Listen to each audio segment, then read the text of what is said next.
Welcome to Season 4 of the Changing Earth podcast with Sara F. Hathaway, blending survival fiction and fact to bring you entertaining education that will help you dream, survive, and thrive.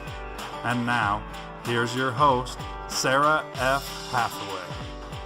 Hi, and welcome back to the Changing Earth podcast. This is episode number 152, Season 4, Episode 28. Well, I want to let you know that the second edition of the Las Vegas Years is available and free to Patreon members. So you can get over there and get signed up for Patreon at www.patreon.com/changingearth. So head on over there, get signed up, and get a hold of all your free goodies that have to go along with the Changing Earth podcast and the Changing Earth series. So it's www.patreon.com/changingearth. Really appreciate your guys' contributions. It's been awesome and really exciting adventure. So hopefully it's just another chapter in the ever-changing Earth. Well, I've got a little spiel I want to talk to you about today. I was catching up on my own podcast listening. I was listening to Dale and Lisa over on Survivalist Prepper, although this interview was just with Dale. And he was interviewing a gentleman named Selko, who lived through the Balkan Wars and Civil War. And so he was talking about how his year, this 1 year that he had, that he was basically living the survival life and what that experience was like.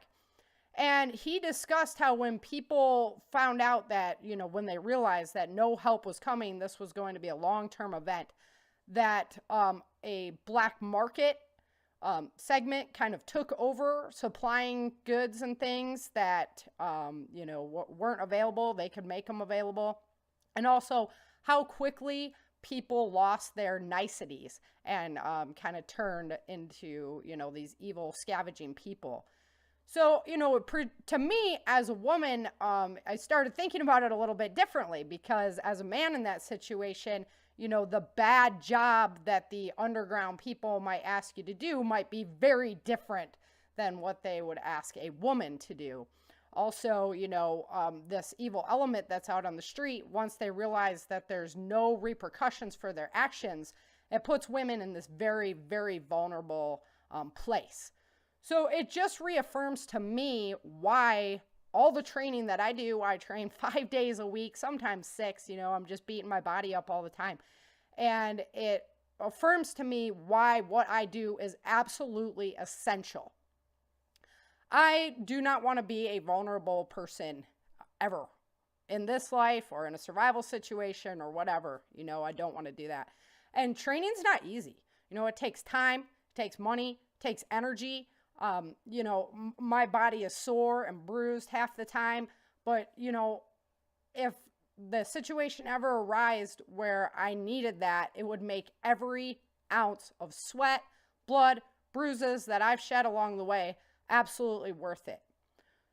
So I'm encouraging you to get out and start training. If you're not physically active right now, you are going to be in big trouble, okay? The life that we live right now is really cushy and easy, and we get to sit down at our computers and everything's done for us, but an SHTF life is going to be much, much different. And if you're a woman in this SHTF situation, it's going to be really different because, there's no repercussions for actions. There's no law enforcement that's going to come take you down. There's no 911 to call when somebody enters your home. You have to be responsible for your own self-protection. And, women often think that, I can't do that because I'm not strong enough. And that's just a bunch of BS. I'm a 5'0", 100 pound woman. And there's a lot you can do. There's a lot you can do to defend yourself. There's different ways, different things to do, techniques, different methods to use that are highly effective on anyone of any size. So, and, if you get placed in that position, the amount of adrenaline that you feel, the amount of physical exertion you go through to defend yourself is intense. Let me tell you, I just trained this stuff And it's still intense. My body is raked half the time. You know, I got to make sure that I'm eating properly, getting the proper nutrition, because I know it takes a big toll on you. However, I would rather have the basis, the strength, the knowledge, the understanding to be able to put those things into action when I need them than to not have them. So I'm encouraging you, male, female, whatever, get out there, start learning, get physically fit, and start learning how to defend yourself properly. I cannot stress it enough. And after hearing that interview with Dale and Lisa, you know, Selko's talking about it from a male point of view. And I totally get that. And there's horrible things that they would make men do as well. But, you know, when you step back and you go, holy crud, I'd be a woman in this situation. What would they expect of me? Okay, big questions, big red flags, and that's not a position that I'm going to be in. And I encourage all of you to take charge of your own self-defense and don't put yourself into that position. So there's my rant for the day. You know, I had to bring it because I've really been putting in the hard work lately. Doing jiu-jitsu class and ground training is just highly intensive and just, you know, crazy work. So I guess I've been feeling it a little bit, and I wanted to share, you know, misery loves company. So I wanted to share it with you. And like I say, well, it's not easy to get yourself ready. It's not easy to get yourself strong. It takes a huge commitment and huge self-discipline. So I'm just here to encourage you, to help you, hold your hand. Go ahead and message me about what you're doing. You know, any way I can help you, encourage you, keep you on track, I'm here for you. And I would definitely do that in a heartbeat, because I feel it is so darn important for people to be physically prepared a lot more than I think.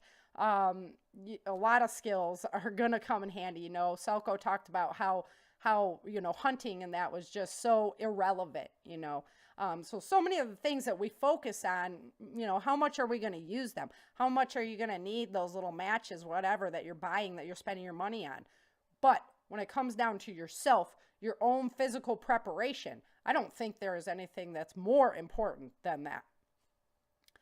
So let's go ahead and get into the podcast. Last week on the Changing Earth podcast, Erika woke up.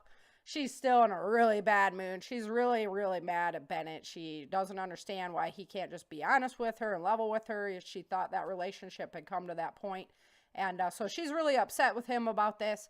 And so today is just drama day. They're hashing it out, and Vince gets involved. And so I have Jane Austen here today, and she is going to talk to us a little bit about, you know, when friends become family. What does that look like? Because in an SHTF situation, you might not have family. You know, God forbid you might lose your family. And you're going to be leaning on these friends that you've had, you know, whether they're lifelong, new friends or whatever. And they're going to become just like your family. Even if you still have your family, you need a bigger group. You know, family of 4 can't make it on their own. You need a bigger group. You need a larger unit to be able to press forward. So that's what today is all about, is figuring out how do we handle these relationships, how do we handle conflicts, and how do we, you know, sometimes it's hard enough to hold our own family together, let alone, you know, taking somebody else's family in or other people into your family and trying to handle conflicts between them as well when they haven't been raised the same way. They might not share the same moral values. So definitely an interesting topic. We're going to get into that with Jane a little bit later. Right now, let's go ahead and get a word from our sponsor.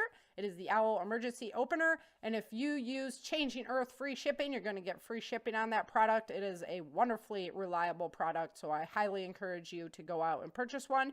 And if you use Changing Earth free shipping, all lowercase letters, no spaces, you are going to get free shipping on that product. So let's go ahead and get a word from Owl, and then we are going to get right into Chapter 28 of Battle for the South.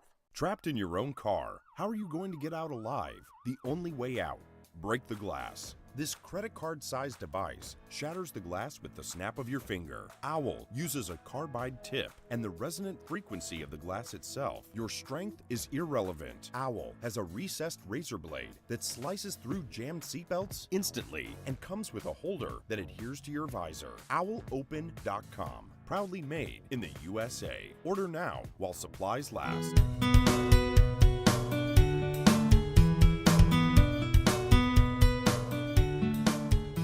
Chapter 28. Bennet escorted Erika toward the building the militia was using as a command center. Erika was stopped multiple times along the way by soldiers wanting to say hi and make sure she was okay. Vince, watching them from the table in the chow tent, saw Bennet grow more agitated each time someone stopped Erika. He was a giant of a man compared to his little spark plug. "I don't like this. I'm going to follow them," Vince told Dex. "I'm going to take Trucker out for a run," Dexter told his dad. "Sounds good. I'll see you in an hour or so," Vince told him, getting up from the wooden table. First Sergeant Bennet led Erika through the building, where more of the soldiers stopped her to say hello. Bennet opened the door and closed it with a sharp bang. Erika sat smugly in the chair. "You know, your daughter looked just the same way when I interrogated her," he commented to her to mess with her mind. "You better have been nice," Erika told him. "Come on, Erika, it's me," he teased. "Yeah, that's just what I'm afraid of," Erika commented. He sat down in the chair across the desk from her. "Why did you do it, Erika?" he asked, staring at her. "Oh, come on, Bennet, really?" Erika rolled her eyes at him. "Why did we leave?" She couldn't believe he was even asking. "Why didn't you tell me?" "Because I knew you would do something stupid. And I was right," he told her. "No, you were wrong. You want to know why I left? I left because you lied. I asked you straight up, and you lied. I gave you the chance to tell me, and you lied." She stared back at him. "You lied when the lives of my family and my closest friends were on the line. You would have sat safely in the North, hoping upon diplomacy while people died, and you knew it was coming. You're no different from the feds that decided to close down the California border after the Great Quake," she said angrily. "That's not fair, Erika. I'm under orders," he replied. "Of course you are," she sighed. "Your orders always come first." "Yeah, they do, Erika. That's just the way it is. It's my job to protect you. And if you haven't noticed, I've been doing a fine job," he raged. He stood up suddenly, flinging his chair into the wall, and started pacing the floor. "Let's see. I trained you to protect yourself. I got you out of Vegas. I saved your husband in Montana. And I just saved your ass again last night." He slammed his hand on the desk, and his vein in his forehead was starting to bulge as he glared at her. "I know, and I can't even begin to repay you for what you've done for me," Erika acquiesced, reflecting on his words. "Yes, you can. You should follow your heart, but you also have to follow my orders. You owe me that," Bennet told her. "I appreciate you, Bennet. I really do. But I don't owe you that," Erika told him bluntly. "You're asking me to give up my freedom, the very thing we are fighting for, in exchange for what? For orders from you? We've been through this too many times." "How about in exchange for your life and your husband's life?" he yelled. "You know, the ones I've been saving over and over again." "The ones you've been saving over and over," she fed his words back to him. "Why, Bennet? Why? So that you could use me as a puppet to stir up the people?" Erika countered back. "It's not like that, Erika," Bennet responded. "Really? Las Vegas. Get us out so Matthew Tweed can't kill us, and we can help the resistance. Montana. Get us back into society, even at the possibility of federal prison camp, and living life as a refugee again, so we can go on public display. Why did you save us this time? What do you need us for now?" Erika accused him. "Nothing," he replied. "It's not like that this time." "Then why do you care if I follow orders?" Erika wondered. Bennet paused for a moment. "Because then I'll always know right where you are." Erika studied him for a moment, confused. "I don't know, Bennet. So much has happened in the past few weeks. Do you know I watched people die on the streets? Babies. Because you were looking for us. Did you have to go there?" Erika accused him. "You freaking left, Erika!" Her comment had hit deep. "You were on federal probation, and you left. You can't come back after that. They will kill you." He slammed his hand down on the desk again and stood up. "I was going to bring you back without incident, so no one would ever know." He tried to explain, which was something he hated to do, and that made him even angrier. "Well, my friends and family died," she shouted back at him. "Damn it, woman, you and your husband made a fool of me. Did you know that your son and I were almost arrested in Dallas? We were hunted, and I had to crawl through 4 miles of tunnel behind your son's dog's ass because of you, Bennet fumed. Erika chuckled at the last comment. Oh, you think that's funny? Bennet steamed. We are leaving in the morning, he said flatly, changing the subject altogether. No, I'm staying with the militia, Erika told him. What are you talking about? Your family is back in Reno at the Merc base, Bennet tried to inform her. I know, she said simply. Don't you want to see them? Bennet asked. I do, but we're taking out Las Vegas before we move east with the refugees behind the army so they can be evacuated, right? Erika asked him. First Sergeant Bennet was surprised she already knew the tactical information. Erika rose from the chair. She shook her head at him. Cassidy and Eli already talked to me about the plans when we were down south. The militia has never hidden anything from me since the moment I stepped into their camp, she said, walking out the door. Damn it, Erika, don't walk away, he yelled, following her out the door. Let her go, Vince told Bennet. He had been waiting behind the door. Vince, what are you doing here? Bennet asked, still riled up from the conversation with Erika. Waiting for you, Vince told him. They went back into the office to avoid attention from onlookers. Tactics aren't working this time? Vince asked. She is the most stubborn little, Bennet admitted to him. Vince rubbed his nose a little and looked at him. She's stubborn? You know what, Bennet? She is exactly what you made her to be. From the minute you met her, you've been trying to mold her, to change her and make her into what you thought was best for her. Though sometimes it doesn't seem like it, she has tried to be exactly what you wanted. She came home night after night, bruised from your training and hurt from your challenges. Does she ever complain? Does she ever give up? You know what I wanted? I wanted to take my wife and my kids and live in the woods somewhere.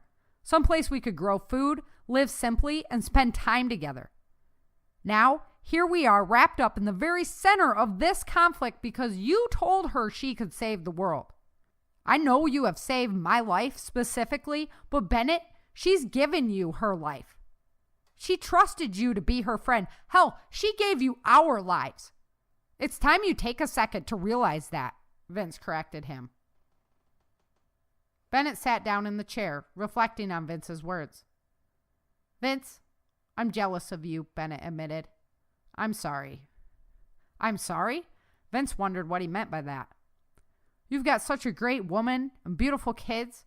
Your family is solid and 100% loyal to each other. Wherever you lived, whatever is happening around you guys, you're happy as long as you're together. I've often wondered why I couldn't be satisfied with something so beautiful, but it wasn't in the cards for me. I'm sorry for causing you guys to make the decision you did, Bennet admitted, deflated. You've got to let her in, Bennet.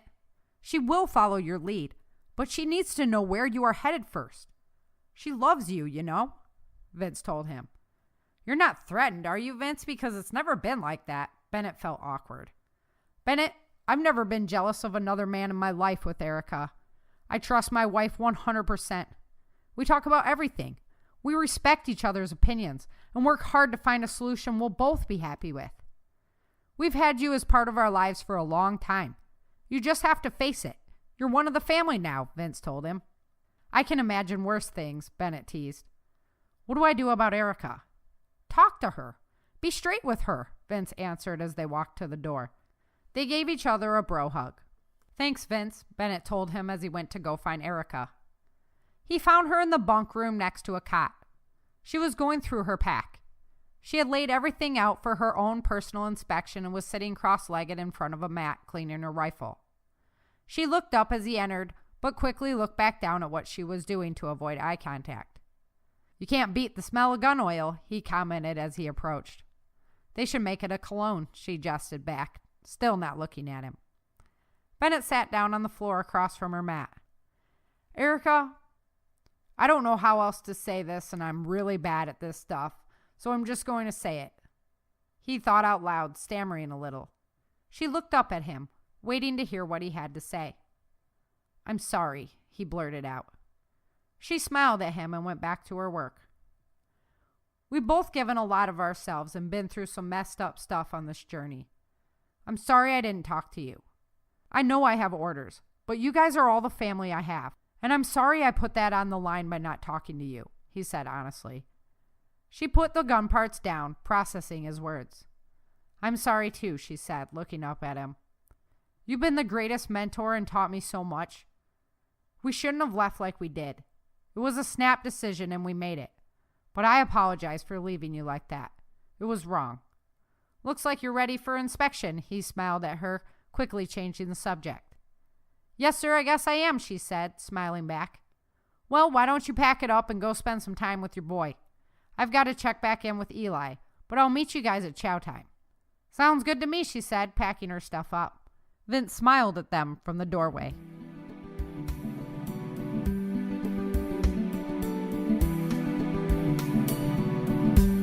With the squabble worked out and a mutual respect restored, Erika enjoys a moment of peace. And here to talk to us today about how to handle these relationships when friends become family is Jane Austen. Jane Austen, aka Survivor Jane, is the author of When There Is No Cosmetic Counter, How Not to Look Like a Zombie, Even After the End of the World. Like so many women, Jane was a self-professed, oblivious to what was going on around me city girl. She was clueless about politics, the economy, and the ever-changing weather patterns around her. It wasn't until she personally experienced a life-threatening assault at gunpoint, lived through several violent hurricanes, and watched as her 401k dwindled down to next to nothing that her eyes began to open to what was going on around her. In 2008, she took a huge leap of faith, quit her corporate job, sold her home for next to nothing, cashed in her 401k, which was even more next to nothing, and moved to Western North Carolina to learn to live a more self-sustaining and self-reliant lifestyle. Giving up the life of eating at different restaurants each night and having her nails and hair done every 2 weeks, she began to research how to prepare for uncertain times and still retain her girliness. While researching preparedness websites, she noticed that most were male-oriented. Frustrated at the need to research a word, phrase, or term that she didn't understand each time she went to one of these sites, it began to dawn on her that the reason she didn't understand these sites was because a lot of them were written by men. And as we all know, men and women speak a different language and therefore process information differently. Jane decided then and there to make it her mission to educate others, with an emphasis on women, on how to prepare themselves by creating the website survivorjane.com, writing on a multitude of topics dealing with disaster survival and preparedness, while interjecting bits and pieces of humor on personal experiences, discoveries, and her journey along the way. SurvivorJane.com also reaches preparedness-minded men who may have just begun their preparedness journey or have sent the women in their lives, girlfriend, wife, daughters, mothers, aunts, or grandmothers to the site, and in the process was also helped to better understand preparedness from a woman's perspective. As an additional outreach, Jane uses social media networks. She is the creator of the internationally recognized hashtag PrepperTalk on Twitter that brings preparedness-minded people from all over the world together to discuss preparedness ideas, suggestions, and information with one another. It is currently the largest prepper community on Twitter. Jane has been featured on National Geographic's channel Doomsday Prepper Season 4 and in Newsweek's special edition Off-Grid Prepper and Shooter magazine, Preparedness magazine. She is a contributing writer to National Geographic's channel Doomsday Preppers Blog TV. Where There Is No Cosmetic Counter and its first revision, Emergency Survival Hygiene, were written out of a need to bring more awareness to one of the most overlooked areas of preparedness, personal hygiene, by showing easy ways to make survival personal hygiene products. After all, infectious diseases are the #1 cause of death worldwide. In her book, What Could Possibly Go Wrong? How to Go From Completely Clueless to Totally Prepared, she talks to the reader in easy-to-understand language about her personal experiences and what she has learned could go wrong around us and how we can better prepare ourselves and family for these uncertain times. If you would like to read about Survivor Jane and get a hold of her, you can visit her website at www.survivorjane.com. That's www.survivorjane.com. Let's go ahead and welcome Jane to the show. Today, I am honored to have Jane Austen back on the show. Thank you very much, Jane, for coming on. I really appreciate your time. Oh, I was looking forward to it. We had such a good time the last time, so let's just see where we go this time. It was a great interview. Went over a lot of information.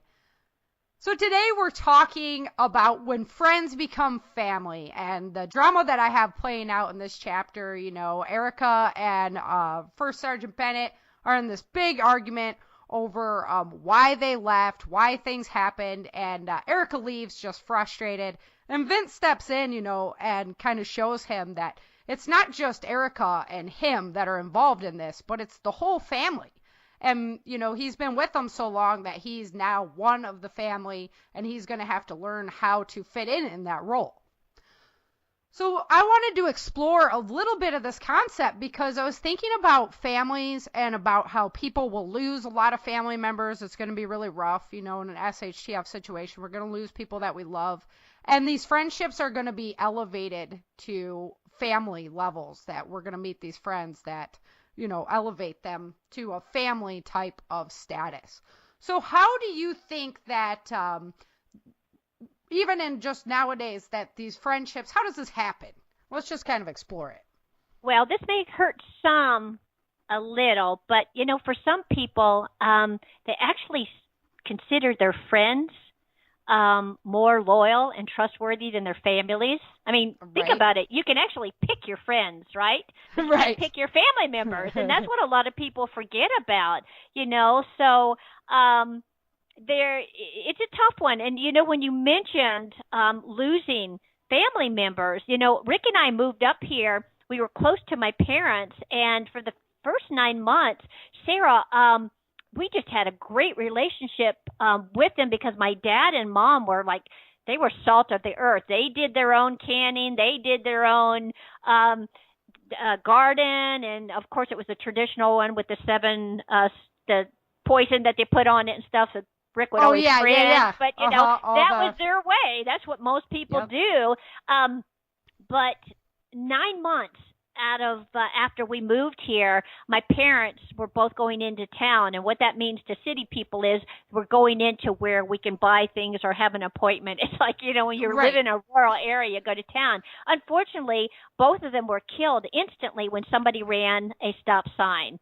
And that was a shock to me because I had mentally relied on them to teach me how to can, how to garden, how to sew. I didn't know how to sew. Are you kidding me? The last time I sewed was in 7th grade when they actually had a home economics thing and ended up sewing the sleeve onto the neckline and wonder what the heck, why do I have so much, you know, I mean, it was like, that was me. I was a city girl. So my when you're talking about, so you're talking about relying on people, you're talking about, you know, you can lose people right away, but you're also going to gain people all the way. I mean, along the way too.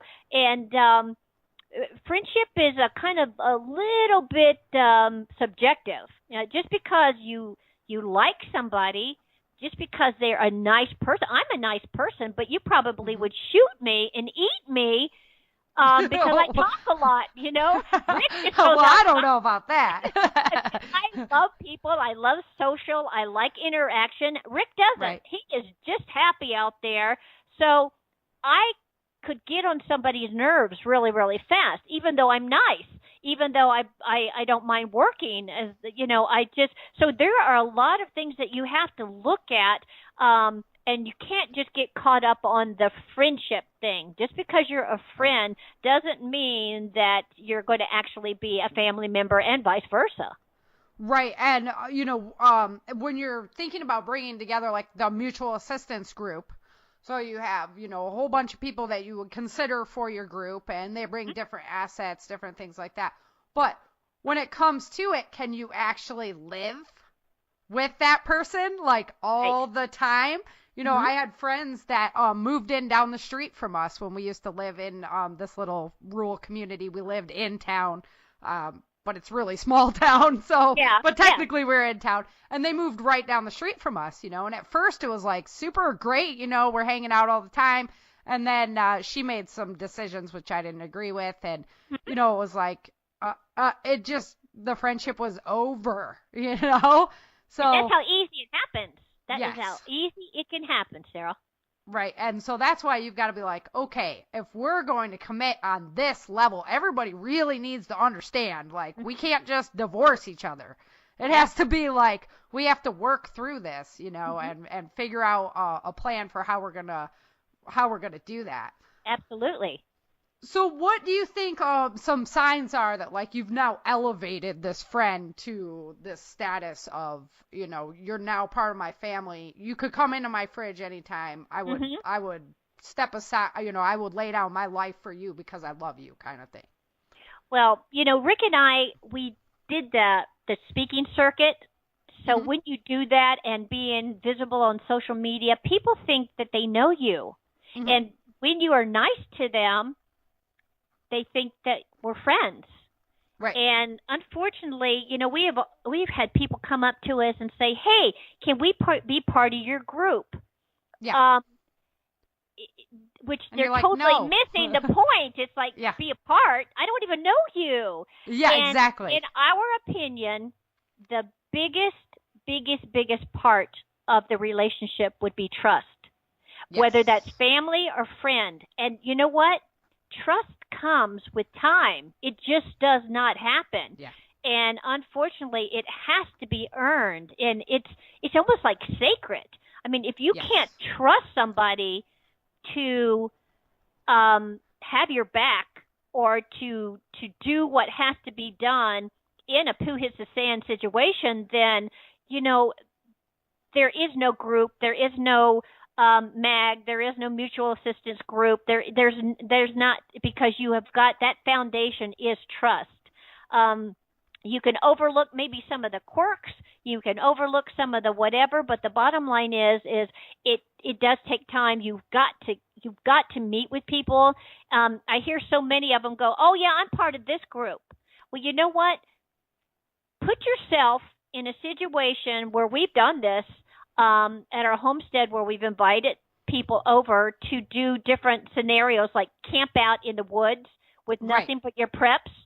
I mean to tell you, Sarah, you get some whiny babies, and that's in a good, safe environment. How about you've got people hunting you, or you're hunting them, or some type of, I don't know, whatever elements could be out there that could be dangerous, and somebody's complaining that their hammock isn't comfortable, or mosquitoes are biting them, or what, you know, I mean, it's like... And you're like, suck it up, come on. I mean, honestly, and I'm not even talking about just the girls, okay? I'm talking about it happens, you know? I mean, it's like, wait a minute. You know, you're the one that's going to protect me. So I sometimes the guys need to be pampered even more than the women do. You know, I ain't going there. Going there. It's true. But we have to, honestly, you have to listen to people. I mean, intently. You have to listen to what they're saying. You have to listen to how they say things. You have to watch and listen to how they respond to others, how they interact with others. I mean, all of these things are telltale signs. Now, do you need cookie cutter members? No, that's not. No. I mean, it could be that I'm in Walmart at the time the poo hits the sand, and I'm in a situation where all of a sudden those people can all of a sudden become my MAG, my mutual assistance group, Fair or enough. my family, or my whatever. I mean, you've got to think about that. Disasters know no time. They're going to come when they want. They're not going to say, okay, this is a date specific. I'm supposed to happen today, so I'm going to have. It ain't happening. You guys all mark your calendars, so it's going to happen. Yeah. We're going to die. We're going to die again. I mean, I don't know how many World of the Ends I've gone through, you know. It's like, wow, I'm a survivor. I've survived them all. We made it. Y2K. Yeah, December 22nd. Yeah. I mean, it's just like, really? You know, so I just honestly, if you prepare for them all, you plan for one, you plan for all. That's my key. You know, I'm not waiting for any one disaster to happen. I'm prepared for any disaster to happen. That's one thing I think is really cool about you and Rick is you're living it. Like, you're not just sitting there talking about it, you know, and I do to a large extent myself. I mean, we're country, and that's just how life is. I've got to worry about a fireplace all the time, and you know, we're not heating that way, and so you know, but the amount of immersion that you guys have done, it makes it so easy for you to just step into any kind of situation, like whatever came your way. You know, as long as your homestead's basically still whole, you guys are all set. And even beyond that, I mean, you honestly, have the tools even to beyond do it that, you have to have it beyond the homestead. You've got to be able to have the knowledge, or you have to have the skills. Now, when I stress that I'm not an expert, the reason I stress that is because of a lot of the experts that I was fortunate or unfortunate, depending on speaking with them on the speaking circuits. Then they got into their big Cadillac Escalades, and they went back to their multi-million-dollar homes, and they, they half the family and the wife is out shopping in New York, and the kids are this and that, and then it's like, wait a minute, no, you are not being true to these people. How can people trust you to say what you're saying when you're not living it? And that's what's really important to Rick and I, is trying to help people to understand how to build a group and how to find like-minded people, is watch how they live. Absolutely. Watch what they do. Watch, and like I said, in a perfect world, we might not be able to pick everybody that we would like to. Even if you only had 2 people that were loyal to the end, like you said, can walk in and you don't even say, why are you going to my refrigerator, or what do you, that jumps in to help you cut the onions for something to eat or whatever, they're going to have your backs. So it's not all about numbers, even though I understand that it could be a world where you would need numbers. Right. You've got to work, and I'm going to get back. That was a long-winded answer, but it's trust. We've got to have trust. Yeah, and that's really what it's funny, because that's what this chapter all boils down to. Like, the whole beginning of my book was like, it's the trust issue. He wasn't up front with her, and she was like, fine, screw you, I'm out. Mm-hmm. That's just how my character is. So you don't have it. If you don't have trust, you don't have anything. Exactly, I agree. So is there a healthy way that we can handle conflicts when they arise? Because they're going to arise. There's no doubt. It arises all the time. And so what would you say is like a healthy way we can handle conflicts? Communication, period. It's just like trust is communication. A lot of conflicts, they're just a direct result of misunderstanding. But if you can nip it in the bud right away, think about it. Somebody could say something to you. Somebody could do something to you, and your day is ruined. Absolutely ruined. Then you realize that somebody misunderstood what you said and took it a totally different way than what was like, what? And that's where, by discussing it right away instead of letting it fester, it's sometimes not what you say, but how you say it. So kind of listen to clues. Rick and I have really dealt with that because of the fact he'll say something and I misunderstood what he meant in that context. And then when you think about it, we said the same word, identical word, but it was like it had a total 180-degree difference. So my teenage son and I are that way. Like, I'll say something, and then he's like, "Oh, but blah blah blah," and I'm like, dude, that's the same thing. I just said the same. But it's all in, and that's the neat thing about us.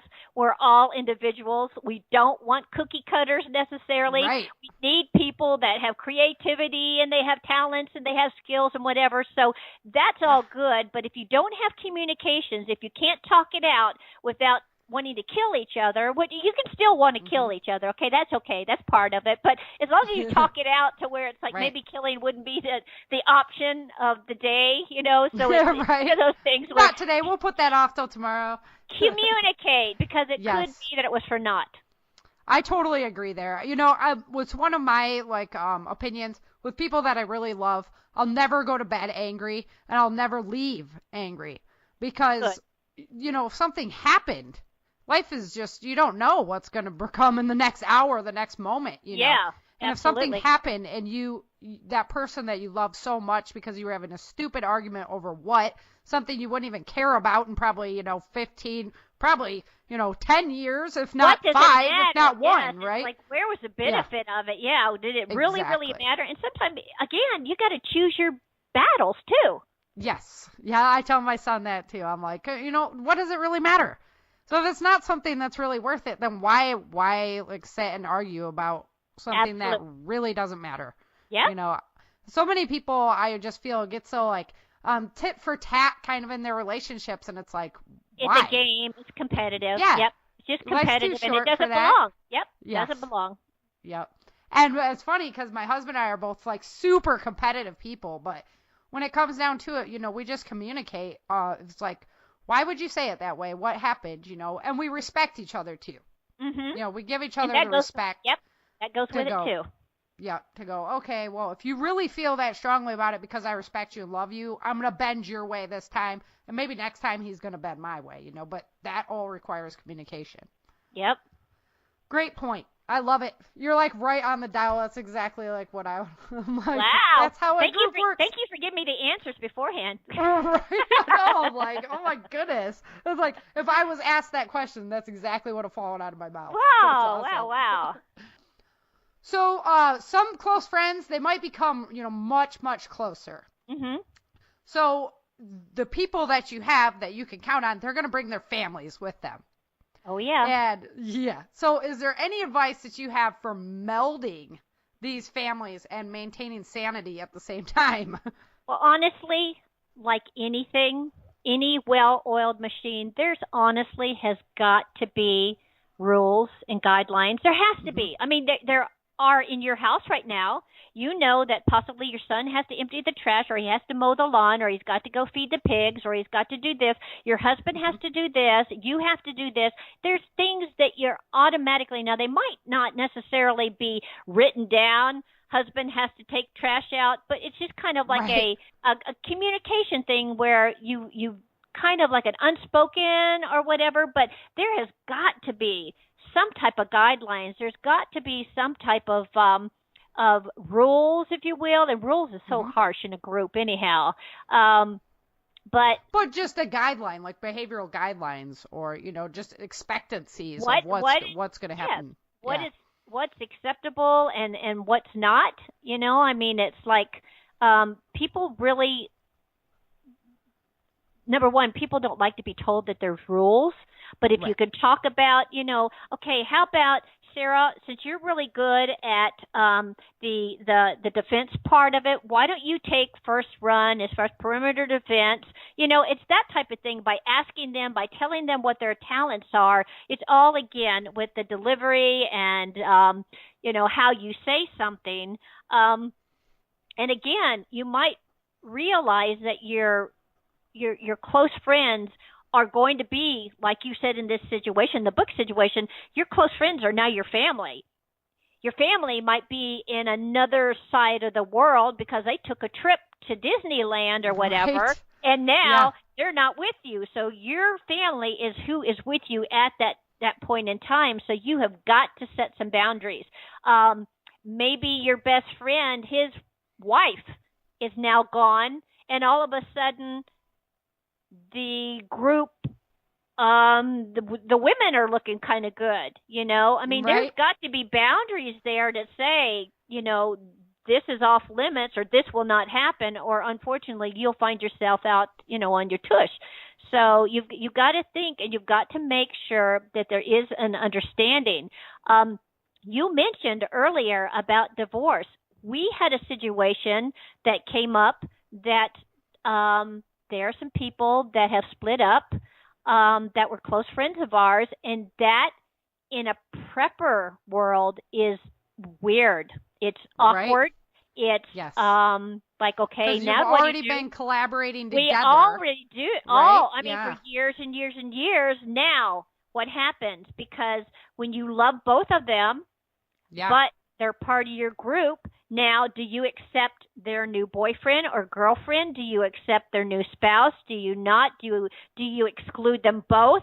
Because you can't just do one unless that one was really the problem, you know. So these are things that you also need to think about, and I don't know that others did, because I will tell you, we didn't. We didn't think about that situation at all, because we always thought that we were a solid friends, family group, and now it's broken. Then you say, okay, if that person betrayed that trust of them, the loved one, the one that they loved, then would they do it to me? Would they do it to me, and would they do it to this group? So again, that's long-winded, but that's where I'm going to end it on. You know, have you considered that that trust could be broken with somebody else that actually then could, again, be broken with the group itself, too. Yeah. It'd be the same way, like if you were going in, say two families were purchasing one piece of land or something like that, you have to think about all the elements that could happen. What if they got a divorce? Then what's going to happen to their half? And what, would you buy them out at that point? And, my parents had that situation where they actually had some people that they just thought were their friends, and they sold them some acreage of their land. These people got divorced. Then not only did they get divorced, then let's see how that worked out. The man remarried. Then the man dies. So now you've got the ex-wife and the new wife that are fighting over who has the land. Then the new wife dies, so now it's the children involved and the wife. Oh, it's like, holy moly, who would have ever foreseen something like this happening? But you know what? The poo happens, and it does happen and will happen. And again, in a MAG situation, in a mutual assistance, in a prepper group, in a gathering or whatever, people are not your friends. They just like you because you seem to have a good personality, or you're funny, or you're smart, or you whatever, and they think that they've got something in common with you. It takes time. It takes trust. It takes respect. It takes work. It's on and on and on. So I hope I haven't been too long-winded with the answer, but there it goes. No, I love it because, like I say, I really wanted to be able to explore the possibilities here. And you brought up a lot of points that I didn't even think of, when it comes down to how do all those elements work together. And then we didn't even talk about, nowadays people have some different ideas for raising children. Oh, and, completely. And that comes into right? too. Don't tell me how to take care of my son. Don't talk to my wife like that. Don't tell my husband to do this. They will come in because that's human nature. You know, people say, I want to live in a bunker. You know what I tell them, Sarah? I say, go into your walk-in closet with your whole family and your friends. Spend the weekend in there. And then when you come out, you tell me how that went. And then I go. Dig a bunker. Go ahead. If you survive, but I don't see it happening. I would rather just go out with the bang. I'm all set there. No way. The other one that gets me too is we're going to bug out. Because I was all for bugging out at the beginning of when I started my journey. I'm like, I'll go live in the woods. Everybody is. And it's like, take your family out to camping for one weekend and see how badly you want to go back home after that weekend. Yep. Now think about a month out there. I mean, forget it. It's just, and I'd do it if I had to, but I appreciate that mindset because that's what I like to throw out. Sometimes it's not pretty, sometimes it's not fluffy, sometimes it's not rose-colored glasses type of thing. The bottom line is I like to throw it out there to make you think it is not going to be what you think it's going to be. Right. It's not sunshine and roses, like living by the waterfall and eating wild forageables. No. It is hardcore, like dirty, grody. You're always yucky. You're sleeping on the ground. I mean, your kids are whining at you. They want to go home. They want their PlayStations back. They want power. And the adults are going to be the same way. I'm sorry, but they're going to want their football, and they're going to want their easy chair, and they're going to want it all. And it's true. We're not having this. It is.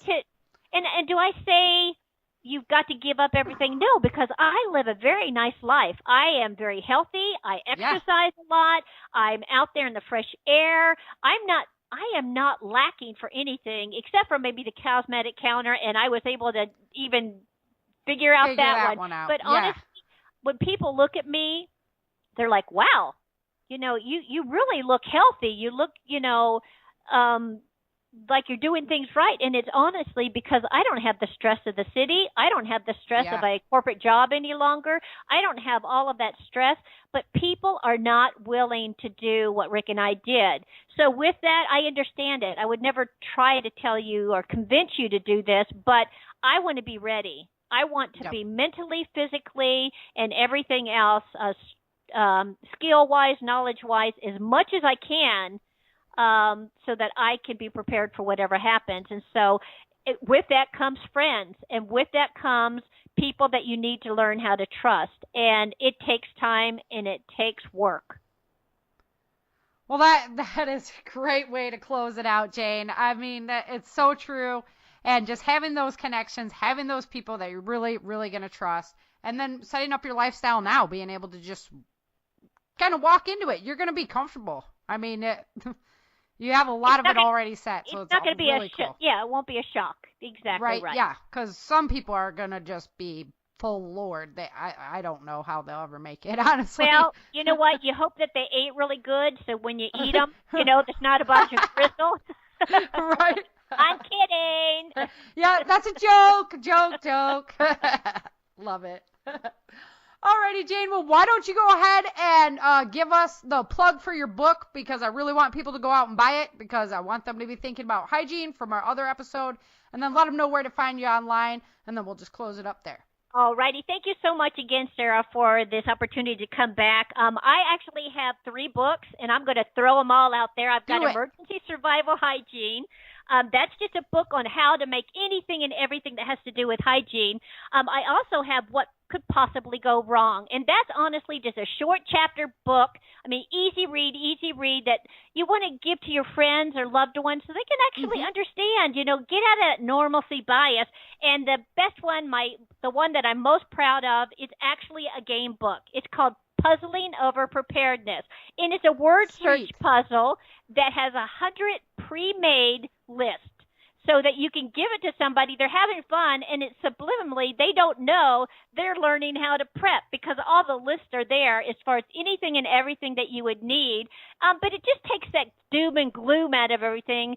And those things can be found on Amazon, or you can find them again on my website, and that's survivorjane.com. I've got all my social media links there. I got my email if you want to get a hold of me.